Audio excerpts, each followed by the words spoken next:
Une étoile au soleil, un film de 1942 de André Svoboda, scénario de René Villers, avec dans la distribution Martine Fougère, Michel Lahaye, Jean Davy, Julien Carrette, Robert Derry, Franck Coeur et Pierre Larquet. Le sujet. Un gentleman farmer, Jean Davy, arrive à annuler in extremis un projet de mariage blanc à des fins de publicité de son père avec une chanteuse de cabaret, Martine Fougère. Cependant, à la suite d'une tombola, il est contraint d'accueillir Martine Fougère dans son château pendant 3 jours, et c'est à cette occasion qu'il découvre qu'elle n'est autre que la fille du braconnier contre lequel il est en guerre. Notre avis.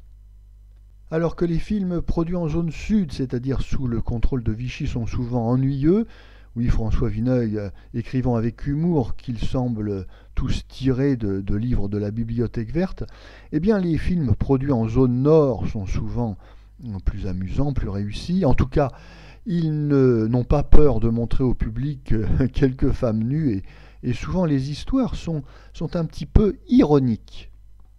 Le scénario original de René Villers est assez amusant puisqu'il reprend le conflit bien connu du châtelain avec le braconnier, mais il l'adapte en introduisant dans cette histoire la fille du braconnier, une jolie chanteuse de cabaret qui va tourner la tête du hobereau un petit peu rigide et près de ses sous. Les histoires de garde-chasse et de braconniers sont parfois utilisées dans le cinéma français, alors quelquefois à titre principal, c'est le nœud de l'histoire, comme l'affaire Blaireau, le roman de Alphonse Allais qui sera adapté au cinéma en 1932 ou en 1958, ou bien le garde-chasse apparaît comme un élément secondaire du récit, comme dans Barnabé en 1938, ou bien le film de Renoir en 1939, La règle du jeu. Ce qui est sympathique avec ces histoires champêtres, c'est qu'on a droit à des scènes tournées en décor naturel, on respire et puis ça dynamise un petit peu le récit.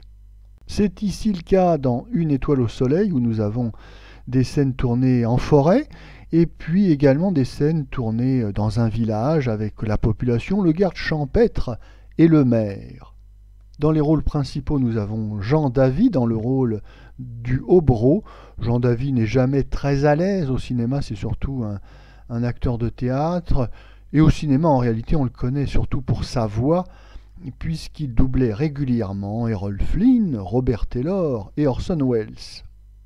Sa partenaire, c'est une inconnue, une actrice débutante, Martine Fougère, et qui le restera, puisque ce film est son premier et dernier film.